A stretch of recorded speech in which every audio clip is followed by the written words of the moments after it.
सुखदं केवलं ज्ञानमूर्तिं द्वन्द्वातीतं गगनसदृशं तत्त्वमस्यादिलक्ष्यम् एकं नित्यं विमलमचलं सर्वधी साक्षिभूतं भावातीतं त्रिगुणरहितं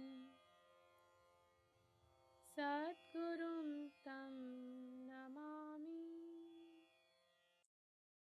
आप सभी को नमस्कार।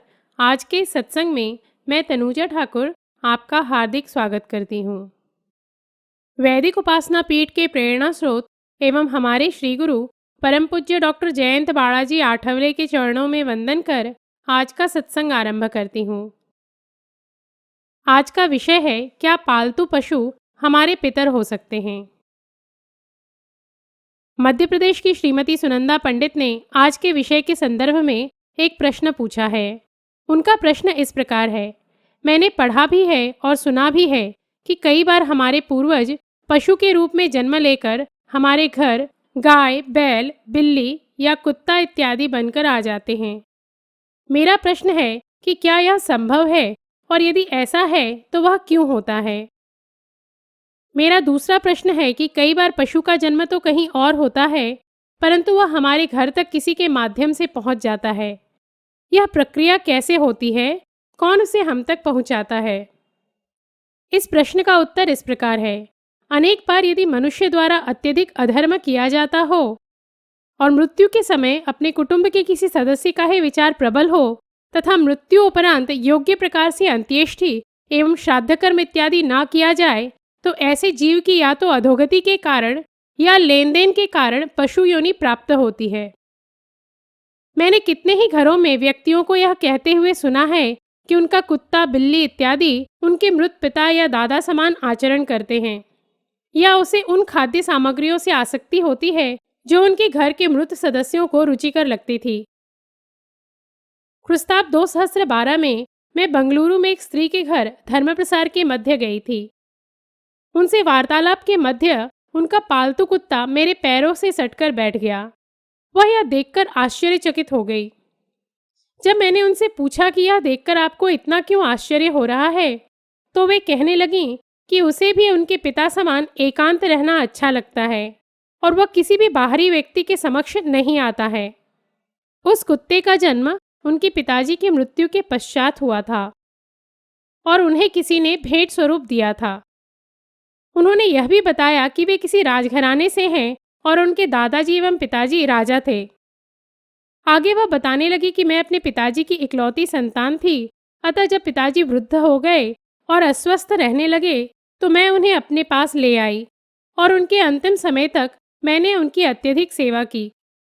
आगे उन्होंने बताया कि जिस प्रकार के फल उनके पिताजी को प्रिय थे, उस प्रकार के फल उस कुत्ते को भी अति प्रिय हैं।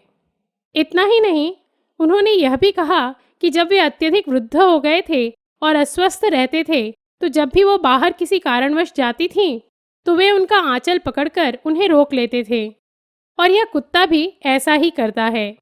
यह सब सुनकर मुझे जिज्ञासा हुई और जब मैंने सूक्ष्म परीक्षण किया तो ज्ञात हुआ कि वह कुत्ता उनके पिताजी ही थे और मेरे निकट कुछ विशेष कारण से बैठा था।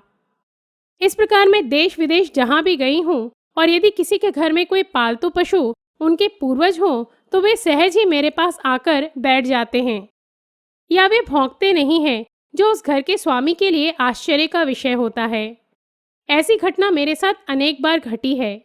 वस्तुतः वह पशु पुनः मनुष्य योनि पाने के लिए अपनी इच्छा व्यक्त करने हेतु मेरे पास आकर बैठता है, क्योंकि उसे ज्ञात होता है कि मैं सूक्ष्म से उसकी स्थिति समझ सकती हूँ। विशेषकर कुत्तों की सूक्ष्म इंद्रियां अत्यधिक जागृत होती हैं। इन सबसे यह सिद्ध होता है कि मनुष्य योनि से पशु योनि में अधोगति का मूल कारण आसक्ति होती है। अतः कहते हैं कि आसक्ति जीव को बद्ध करती है। विशेषकर विदेशों में तो यह बात अति सामान्य है।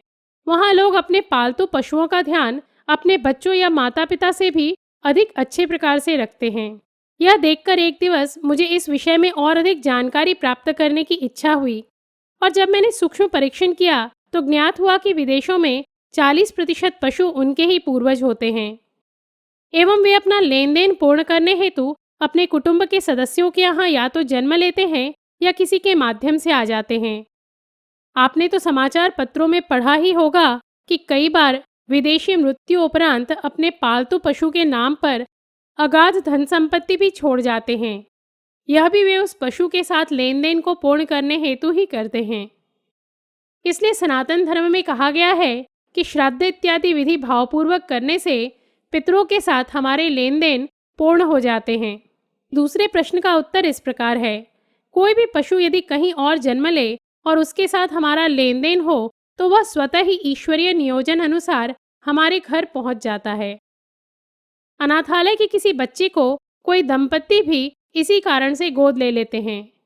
पति पत्नी भी इसी लेन देन के सिद्धांत अनुसार विवाह के बंधन में बंध जाते हैं। शास्त्रों में कहा गया है कि जैसे सहस्त्र गायों में भी बछड़ा अपनी माँ को ढूंढ लेता है, उसी प्रकार यदि किसी व्यक्ति या पशु से भी लेन देन तीव्र हो तो हमारे और उस पशु के अंतर्मन में लेन देन के संस्कार हमसे सब कुछ करवा लेते हैं। इसलिए कहते हैं नियति बलवान होती है। इन्हीं शब्दों के साथ अपने श्री गुरु को कृतज्ञता व्यक्त कर आज का सत्संग समाप्त करती हूँ। कल पितृपक्ष एवं पितृदोष से संबंधित कुछ नए तथ्यों के साथ हम पुनः उपस्थित होंगे। तब तक के लिए नमस्कार। जयतु हिंदू राष्ट्रम।